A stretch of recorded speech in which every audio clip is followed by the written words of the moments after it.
আমরা অনেক সময় অনেক বিষয় নিয়ে হতাশায় ভুগি। এই হতাশাটা কোনো না কোনোভাবে আমাদের নিজেদেরই কৃতকর্মের ফল বলতে পারেন। তাই হতাশা থেকে বাঁচতে আপনি বেসিক ৩ টে জিনিস ফলো করতে পারেন। নাম্বার 1, আপনাকে অ্যাটেনশন এবং রেসপেক্টের মধ্যে ফারাকটা বুঝতে হবে।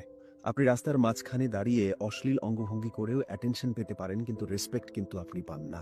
আপনাকে রেসপেক্ট পেতে হলে পরিশ্রমী হতে হবে, বিনয়ী হতে হবে, সৎ হতে হবে। নাম্বার 2, অ্যাপিয়ারেন্স এবং রিয়েলিটির মধ্যে বিস্তর ফারাক। আমরা আসলে মানুষকে প্রথম দেখায় অনেক ধরনের ধারণা করে ফেলি। একজন সুন্দর মানুষ মানে একজন ভালো মনের মানুষ না, কিন্তু সমাজের তথাকথিত অসুন্দর মানুষ মানে সে খারাপ মানুষ না। কিন্তু আপনি একটা মানুষের সাথে মিশলে তাকে বুঝতে পারবেন। আপনি যখনই অ্যাপিয়ারেন্সের উপর বেস করে কাউকে বিলিভ করছেন, আপনি তখনই ভুলটা করে ফেলছেন। আর এক্সপেকটেশনটা যখন মিট করছে না, তখন কিন্তু আপনি হতাশায় ভোগেন। এবং ফাইনালি নাম্বার 3, আমাদের জীবনে রাইট টাইমে রাইট জিনিসটা চলে আসে। আমরা যে সময়টাকে আসলে সঠিক সময় মনে করছি, সেটা সব ক্ষেত্রে সঠিক সময় নাও হতে পারে। আপনি যদি আপনার লক্ষ্যে আপনার মতো নির্ধারিত সময়ে পৌঁছাতে না পারেন, তাহলে হতাশ হবেন না। আপনি পারেন নতুন করে শুরু করতে, নতুন করে পরিশ্রম করতে। এই বেসিক